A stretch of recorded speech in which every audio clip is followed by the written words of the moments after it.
அனைவருக்கும் இனிய மாலை வணக்கம் டீச்சர்ஸ். நாம் இப்போ யூஜிடிஆர்பி எக்ஸாம் எழுதி முடிச்சிருக்கோம். யூஜிடிஆர்பி எக்ஸாமில் சிறப்பான முறையில் எழுதிட்டு நம்ம பணி வாய்ப்பு கிடைக்கும்னு நினைக்கிறேன். அனைத்து ஆசிரியர் பெருமக்களுக்கும் இனிய வாழ்த்துக்கள். ஒருவேளை கொஞ்சம் சரியாக பண்ணல சார், கொஞ்சம் ஓரளவுக்கு பண்ணியிருக்கேன் சார், ட்ரை பண்ணியிருக்கேன் சார், இல்லை சரியாக கவனிக்காமல் விட்டுட்டேன் சார், கொஞ்சம் கொஷின் பேப்பர் டஃப்பாக இருந்தது சார், அதுக்கப்புறமா ஒன்றும் ஐடியா இல்லை சார் அப்படின்னு நிறைய பேர்லாம் ஒரு சோர்வாக இருப்பீங்க. சில பேர் சோர்வு அது வேலாகாது, இல்லை செட் ஆகாது, இது கொஞ்சம் கஷ்டமாக இருக்குது அப்படின்லாம் ஃபீல் பண்ணுற விஷயங்களை முதல்ல தூக்கி போட்டுருங்க. இப்போ நம்ம தொடர்ந்து ஒரு பணி செய்கிறோம், தொடர்ந்து செய்யும்போது அது வெற்றிக்கான வாய்ப்பு பிரகாசமாக அமையுது. அதனால் எடுத்துக்காட்டு நானே உங்கள்கிட்ட பேசுகிறேன். ஸோ நான் இந்த மாதிரி முதல்ல ட்ரை பண்ணும்போது தொடர்ந்து ஒரு 1.5 வருஷம், அதிகபட்சமாக 2 வருஷம் தொடர்ந்து படிச்சுட்டே இருந்ததுனால ரெண்டாவது வருஷம் முடிகிறப்போ என்னால் டிஎன்பிசி ஒரு 3 எக்ஸாமு, அடுத்து டெட்டு டிஆர்பின்னு ஒரு 2-3 எக்ஸாமு எல்லாமே கிளியர் பண்ண முடிஞ்சது. ஸோ அதனால் காம்படிட்டிவ் எக்ஸாம் படிக்கிறப்போ தொடர் முயற்சி, விடாத முயற்சி, அப்புறம் தொடர்ந்து படிக்கிற படிப்பு, அந்த நாலேஜ் ரொம்ப அதிகமாக ஸ்கோர் ஆகும்போது நமக்கு கிடைக்காத விஷயங்கள்லாம் கூட ரொம்ப சிம்பிளாக கிடச்சிடும். அதனால் தொடர்ந்து படிங்க. முடிந்ததாக இருக்கட்டும், மறுபடியும் இப்போ தொடங்குங்க. தொடங்குறப்போ இன்றைக்கி டிஆர்பியில் ஒரு நோட்டிஃபிகேஷன் ரிலீஸ் பண்ணியிருக்காங்களா, எஸ்ஜிடிஆர்பி, அதுக்கு இன்னிலேருந்து நம்ம கணக்கெடுத்தால் கூட 130 நாட்கள் இருக்குது, 130 டேஸ்.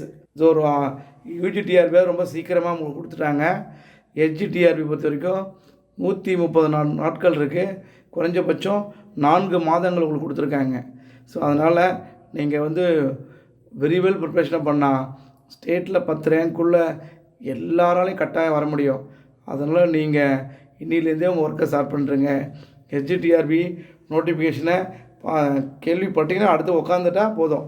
ஸோ இதனால் இப்போ நம்ம படித்த யூஜிடிஆர்பி பேட்டர்லேருந்து வேறு மாதிரி இருக்கும். ஸோ அதுக்கான டீட்டெயில்ஸ் தான் உங்கள்கிட்ட ஷேர் பண்ணிக்கலாம்னு நினைக்கிறேன். உங்களுக்கு எக்ஸாம் டேட் 23/6/2024 ஜூன் மாதம் லாஸ்ட்டில் தான் வருது, லாஸ்ட் வீக்கில். ஸோ வேக்கன்சி 1768 ப்ளஸ் சொல்லியிருக்காங்க. கண்டிப்பாக ஒரு 1200 சீட்டு கூட வாய்ப்பு இருக்குது. இன்னும் அதிக தேவைப்பட்ட 2000 சீட்டு கூட ஆட் ஆகிறதுக்கு வாய்ப்பு இருக்குது. அதனால் நீங்கள் கூடுதலான பணியிடங்கள் வாய்ப்பு சேர்க்கும்போது அன்னைக்கு ஐயோ நம்ம மிஸ் பண்ணிட்டோமே, அதுக்கப்புறமா படிக்கிறேன்னா ட்ரை பண்ண வேணாம். கண்டிப்பாக வாய்ப்புகள் இருக்குது, நீங்கள் முழுசாக நம்பலாம். ஸோ அடுத்த தொடர்ந்து படிங்க. ஸோ நமக்கு ஒரு 2500 சீட்டு கால்பர் பண்ண போகிறாங்க, கால்பர் ஆகிருக்குன்ற மாதிரி நினச்சி படிங்க. இன்னும் தைரியமாக படிங்க, உரி பண்ண வேண்டியதில்லை. ஸோ கூடுதலாக 1200 சீட்டுக்கு மேலே கூடுதல் பணியிடம் சேருவதற்கு கூட வாய்ப்புகள் உள்ளது. அது வெகு விரைவில் சட்டசபையில் பட்ஜெட் கூட்டத்தில் கூட மாண்புமிகு முதல்வரோ அல்லது கல்வித்துறை அமைச்சரோ நிச்சயமாக ஒரு நல்ல வாய்ப்பு அறிவிப்பை கூடுதலாக்கிறதுக்கு வாய்ப்புகள் இருக்குது. அதனால் கூடுதல் பணியிடங்கள் இருக்குதுன்ற நம்பிக்கையோடு படிங்க. படிக்கும்போது நம்ம கண்டிப்பாக ஒரு வெற்றி வாய்ப்பு பிரகாசமாக இருக்கும். உங்களுக்கு எக்ஸாம் நோட்டிஃபிகேஷன் இன்றைக்கி இருந்தாலும் 15/3/2024 லாஸ்ட் டேட்டு கொடுத்துருக்காங்க.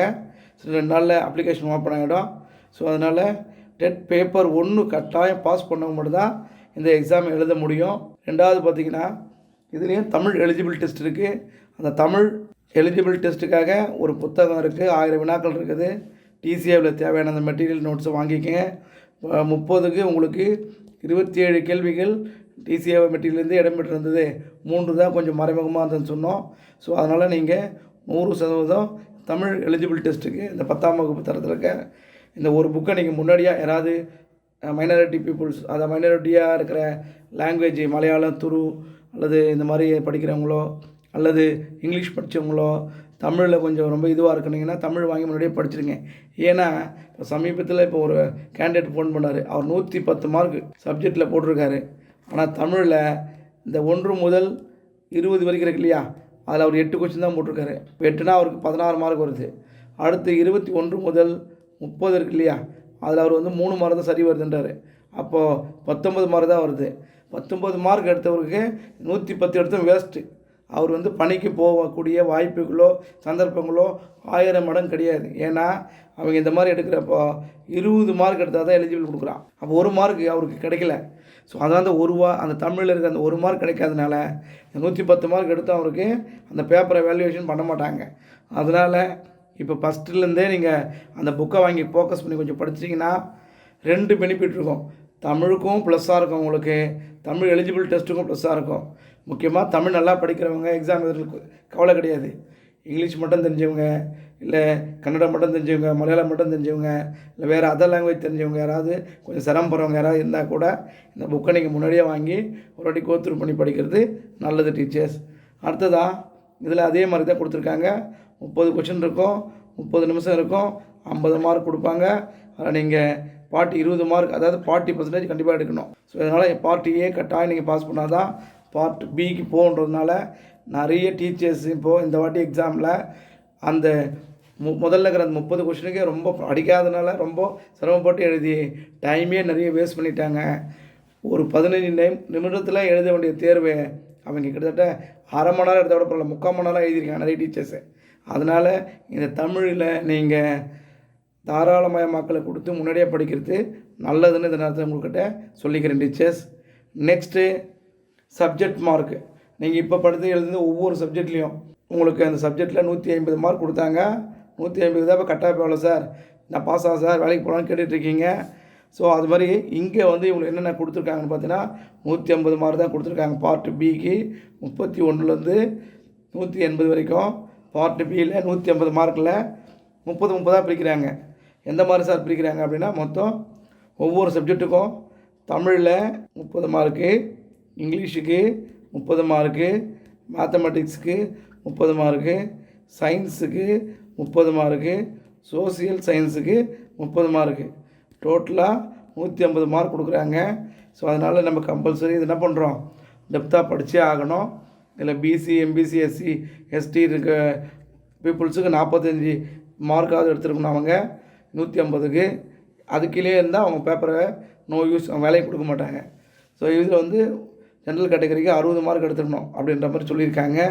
ஸோ இதில் நம்ம சில பேர் நிறைய பேர் டிஎன்பிசி ட்ரை பண்ணியிருப்பீங்க, இல்லை கொஞ்சம் நல்லா படிச்சிருப்பீங்க, இல்லை வேறு மாதிரி ட்ரை பண்ணுறவங்க இங்கிலீஷ் ஃபுல்லாக ஃபோக்கஸ் பண்ண வேண்டியது இருக்குது. அடுத்ததாக ஃபுல்லாகவே படிக்கிறேன் சார் அப்படின்றவங்களுக்கு எல்லா சப்ஜெக்ட்டுமே மறுபடியும் ரிவிஷன் பண்ண வேண்டியது இருக்குது. 10ஆம் வகுப்பு வரைக்கும் கொடுத்துருக்காங்க. 10ஆம் வகுப்பு வரையும் தரும்போது 120 வினாக்கள் 10ஆம் வகுப்பு வரைக்குமோ.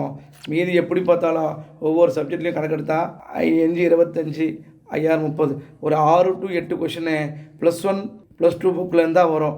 ஸோ அதனால் நீங்கள் நல்லா கவனிச்சுங்க. +1 +2லேருந்து வர மாதிரி இருக்கும். ஸோ அதுக்கேற்ற மாதிரியான விஷயங்களை பாருங்கள். நிறைய கூற்று, which one of the wrong, which one of the right, அப்புறம் மேட்ச் த ஃபாலோவிங் நிறைய கொடுத்துருக்காங்க. ஸோ இந்த மாதிரி தான் உங்களோட வினாத்தன்மைகள் அமையும். அதனால் நீங்கள் முன்கூட்டியே தயாரிப்பு பணிகளை வேகப்படுத்துங்க, விரைவுபடுத்துங்க. வெற்றி வாய்ப்பை பெறுவதற்கான உழைப்பை அதிகப்படுத்துங்கன்னு இந்த நேரத்தில் கேட்டுக்கிறேன். ஸோ அடுத்ததாக வந்து பார்த்திங்கன்னா உங்களுக்கு இங்கிலீஷ், தமிழ் மட்டும் தமிழில் இருக்கும். ஸோ அந்த மேஜரில் வர தெலுங்கு, மலையாளம், கன்னடம், துளு எதை கேட்டிங்கன்னா அது 30 மார்க் எந்த சப்ஜெக்டோ. இங்கிலீஷுக்கு இங்கிலீஷ் தான் காமனாக 30 இருக்கும். மற்ற 3 சப்ஜெக்ட்டுக்குமே இந்த 90 மார்க்கும் உங்களுக்கு தமிழ்லேயும் இருக்கும், இங்கிலீஷ்லேயும் இருக்கும். அதனால் அதையும் நீங்கள் ஐடியா பண்ணிக்கோங்க. இதில் வந்து பார்த்திங்கன்னா செகண்ட் கிரேட் டீச்சரில் முன்னாள் இராணுவ வீரர்களுக்கான கோட்டா இருக்குது. அடுத்தது அதாவது டிஸ்ட்ரிபியூட் விடோ, ஆதரவற்ற விதவைகளுக்கான ஒரு கோட்டா இருக்குது. ஸோ ஒவ்வொரு கோட்டாவாக நிறைய கொடுத்துருக்காங்க. அதனால் அது இல்லாமல் பிஹெச்சுக்கான டிசேபிள்டு கேண்டிடேட்டுக்கு ஒரு 4% கொடுத்துருக்காங்க. ஸோ நிறைய பிரித்து கொடுத்துட்டே இருக்காங்க. ஸோ அதனால் இதெல்லாம் கொஞ்சம் கவனமாக கவனித்து படிக்க வேண்டியது இருக்குது. நல்ல மார்க் எடுக்கணும் அப்படின்ற ஒரு கான்ஃபிடெண்ட்டாக படித்தா மட்டும்தான் இப்போ பாஸ் பண்ண முடியும். ஸோ இதெல்லாம் வந்து இது உங்களுக்கு நிறைய சான்சஸ் இருக்குது. அவர்களெலாம் கொஞ்சம் ட்ரை பண்ணால் கண்டிப்பாக இந்த வேலைக்கு நம்ம போயிடலாம். அடுத்ததாக வந்து பேப்பரில் ஜிஓ பிரகாரம் 2012 பாஸ் பண்ணவங்களுக்கு 5.5, 13க்கு 5 மார்க்கு, 17க்கு 3 மார்க்கு, 19க்கு 2 மார்க்கு, 2022 பாஸ் பண்ணிதான் 0.5 மார்க்குன்ற இந்த மார்க்கெலாம் ஆட் பண்ணுவாங்க. ஸோ அதனால் இதுவும் உங்களுக்கு வந்து ஒரு இதில் கை கொடுக்கும். ஸோ இது எல்லாம் பண்ணுறதுக்கு அப்புறம் ஜூலை மாதம், இந்த ஜூலையில் கண்டிப்பாக உங்களுக்கு போஸ்டிங்கே கொடுத்துருவாங்க. ஜூலை 30க்குள்ளே எக்ஸாம் முடித்தா போஸ்டிங் கண்டிப்பாக கொடுத்துருவாங்க. அதனால் உங்களுடைய தயாரிப்பு பணிகளை விரிவுபடுத்துங்க, வேகப்படுத்துங்க, அகலப்படுத்துங்க, உங்களோட ஆற்றலை வளர்த்துக்குங்க. HGTRB வெற்றி பெற்று பணிக்கு போனால் பெரிய ப்ளஸ் இருக்குது. HGTRBயில் பாஸ் பண்ணுறவங்களுக்கு அடுத்த உடனே PGTRB வரும். இந்த PGTRBயில் என்ன அவங்களுக்கு ஒரு பெனிஃபிட் கொடுத்துருக்காங்க கவர்மெண்ட்டில் அப்படின்னா, ஒரு 10% கோட்டா ரிசர்வேஷன் கொடுக்குறாங்க செகண்ட் கிரேட் டீச்சருக்கு. அந்த கோட்டாவில் போய் நீங்கள் பாஸ் பண்ணுற மாதிரி இருந்தால், ஸோ PGTRB ஒரு 2000 சீட்டு வருது அப்படின்னா, ஸோ 200 சீட்டு அந்த டீச்சர்ஸுக்கு யூஸ் ஆகும். அப்போ HGTRBயில் பாஸ் பண்ண ஒரு டீச்சர்ஸு பிஜியில் வந்து கோட்டா வயசில் உள்ளே போகும்போது ரொம்ப சீக்கிரமாக உள்ளே போயிடலாம். ஒரு ஜஸ்ட் ஒரு 75 மார்க் எடுத்தவங்களால போன முறை நிறைய டீச்சர்ஸு பிஜி டீச்சர்ஸாக மாறிட்டாங்க. அதனால் இது ஒரு பெரிய வாய்ப்பாக இருக்குது. பிஜி படித்து முடித்தவங்களுக்கு இது உள்ளே போயிட்டாங்க அப்படின்னா அதுக்கப்புறம் வர கோட்டாவில் ரொம்ப பிஜி சீக்கிரமாக போயிடலாம். ஸோ இப்போ இதில் ஒரு 20,000 சம்பளம் வாங்குறாங்க அப்படின்னா ஸோ பிஜியாக போகும்போது 40,000 மாறிடும். அதனால் இது ஒரு வரப்பிரசாதமாக உங்களுக்கு இருக்கும் அப்படின்னு நீங்கள் புரிஞ்சுக்கிங்க. ஸோ படிக்கிறத தொடர்ந்து கொஞ்சம் வேகப்படுத்துங்க, விரைவுபடுத்துங்க. மீண்டும் மீண்டும் அதான் கேட்டுக்கிறேன். நமக்கு ஒரு கடவுள் கொடுத்த ஒரே வாய்ப்பு மிகப்பெரிய ஆற்றல் பலம்லாம் இந்த எக்ஸாமில் பாஸ் பண்ணுறதுக்காக தான். ஸோ அது எல்லாத்தையும் முழுமையாக பயன்படுத்தினா வெற்றி நிச்சயம், வேலை நிச்சயம். ஜூலை மாதத்தில் பணியாணை பெற்று பணியில் செல்ல விரும்புகிற அனைத்து ஆசிரியர் பெருமக்களுக்கும் என் மனதிலிருந்த வாழ்த்துக்கள் டீச்சர்ஸ்.